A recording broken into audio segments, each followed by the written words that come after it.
Today we have 8 fragrances we're going to discuss, which I would consider to be cheap, meaning less than £30 or less than $35, that I wish I had purchased much sooner. The point of this video, guys, is to highlight to you some of the best cheap men's fragrances out there, so hopefully you get them in your collection much sooner than I did.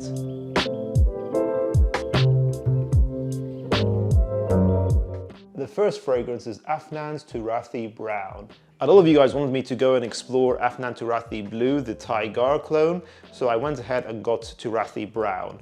This is a clone of YSL's Tuxedo, which is a spicy, rose, ambery, woody fragrance, a bit dark, very seductive, a nice signature DNA that the YSL private line, that is the fragrance that gets the most hype, as well as Babycat. I've always said that Tuxedo, to me, although it has some nice aspects to it, it never really felt like it was worth its price tag. There was Rochas Moustache Eau de Parfum, which I own, and I think it is much better value for money than Tuxedo and kind of makes it redundant in my opinion because it smells so high quality for its price tag, but Moustache never really projected.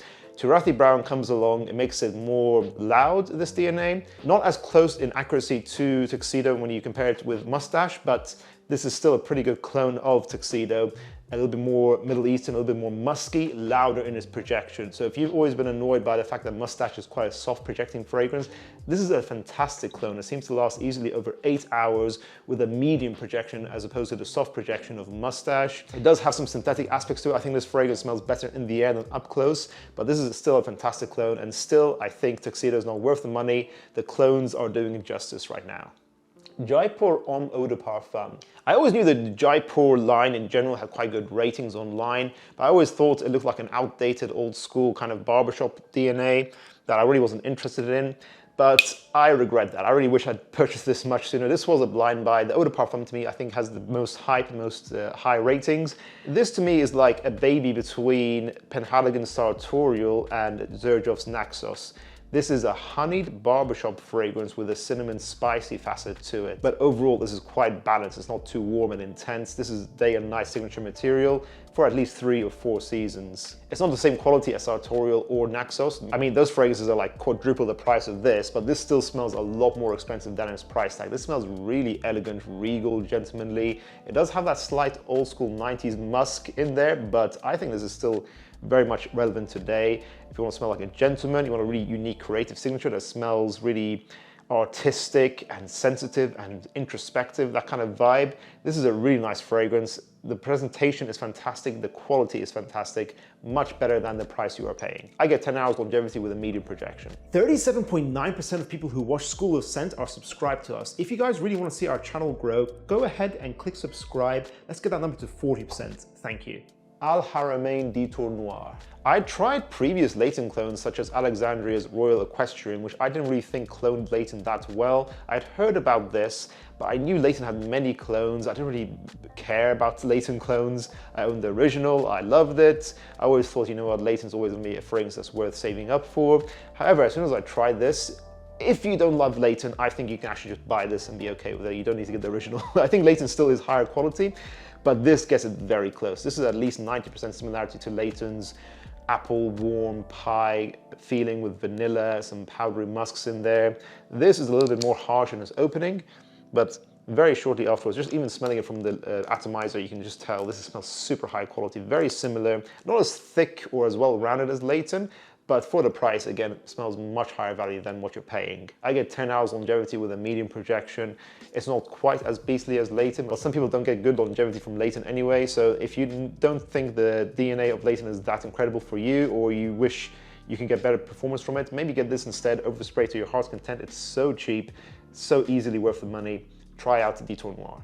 Bentley for Men Intense. Now, our most viral video on the channel actually has me giving this fragrance a 6 out of 10. Bentley for Men Intense is a 6 out of 10. I used to hate this fragrance quite a bit.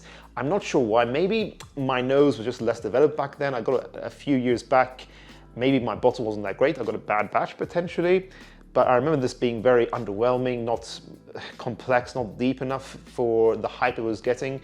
I got a sample and then I got this bottle afterwards, and now I just really love this fragrance. This is a 9 out of 10 for me. This is a very deep, dark, woody, rich, boozy leather fragrance for the mature gentleman to wear in the evening time primarily. This is more of a autumn and winter fragrance. It's not too versatile, but it's got that super dense, rich amber glow to it. It has a very high quality amber feeling here. It's blended beautifully. I think it was Natalie Lawson who made this, who's a fantastic perfumer. I think she made another fragrance here in this list. And she's just fantastic at making cheaper ingredients smell really high quality. So this smells more expensive than its price tag.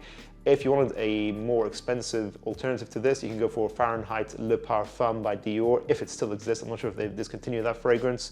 That's a bit more smooth, a little bit more expensive smelling, but this smells more expensive than its price tag still. Bentley for Men Intense. I get 12 hours longevity with a medium projection. Bentley Momentum Intense. This is the fragrance I was talking to you about. This is the other scent by Natalie Lawson. She blended this as well also. Now this is not an original creation like Bentley for Men Intense. This is a clone of CH Men, their original fragrance from 2006, which is one of the sexiest DNAs ever made. Unfortunately discontinued.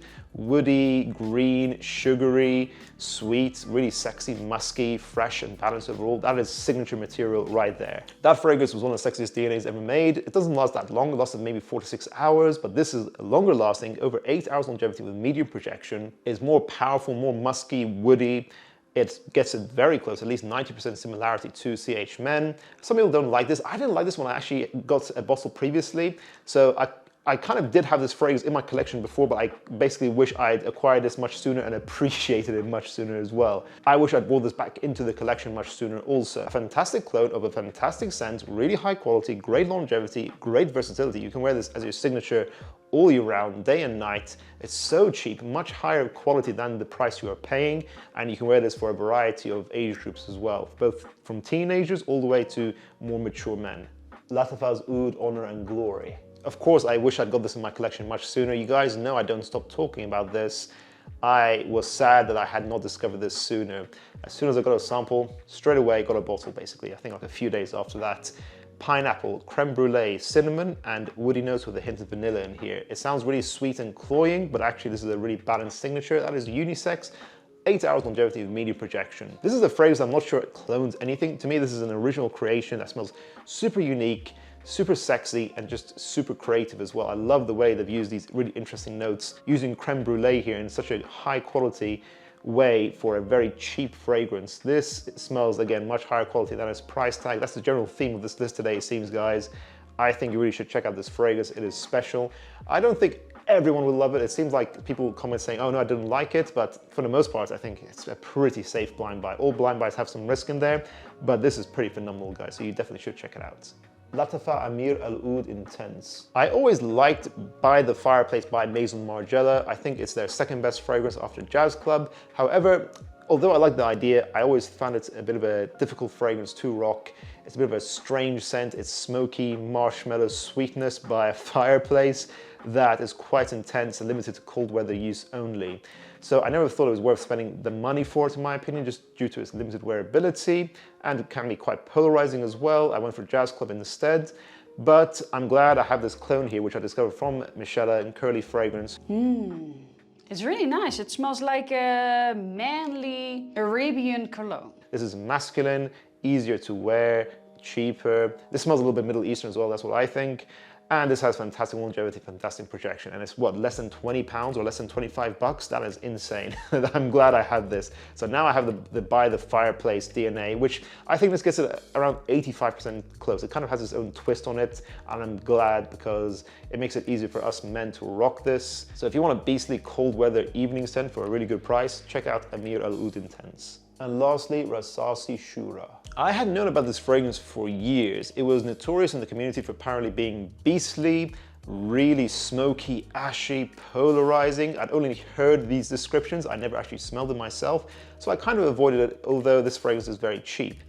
I acquired a sample and I was sad that I had not got this sooner. This does have an acquired taste to it, but actually I don't think this is as polarizing as everyone says it is. I don't think it's that crazy. I don't think this is Kouros or Secretion Magnifique. I think this is actually a very wearable fragrance. If you're a mature gentleman who wants a synthetic leather and oud scent with some green aromatics in here, some really powerful soapy musks that gives it this beastliness, Then Shura is a very interesting fragrance. Original, smells much higher quality than its price tag. Mature, very masculine, 12 hours longevity with a medium to loud projection. This could be a very interesting signature for the right man. This is more clean than I expected. It does have that slight smokiness that people talk about, but it's not very smoky. I think this is actually just much more wearable than people think. So if you like fragrances like Bentley for Men Intense, you like Fahrenheit, the original by Dior, you like Gucci Guilty Absolute, these are the kind of styles that are for you if you're going to be considering Shura. I feel like they will match the kind of guy who likes those fragrances. A 3 out of 4 season signature, excluding the summertime. And that concludes this video, guys. As you can tell, this list had fragrances that smelled higher quality than their price tag and were fantastic in their longevity, and a lot of them are fantastic in their wearability as well. Tell us, guys, what are some absolute hidden gem cheap fragrances that you think people should have in their collection straight away? Share them down in the comments down below, guys. If you guys enjoyed this video, make sure to check out our previous video on cheap fragrances. I'll see you guys in the next one. Bye.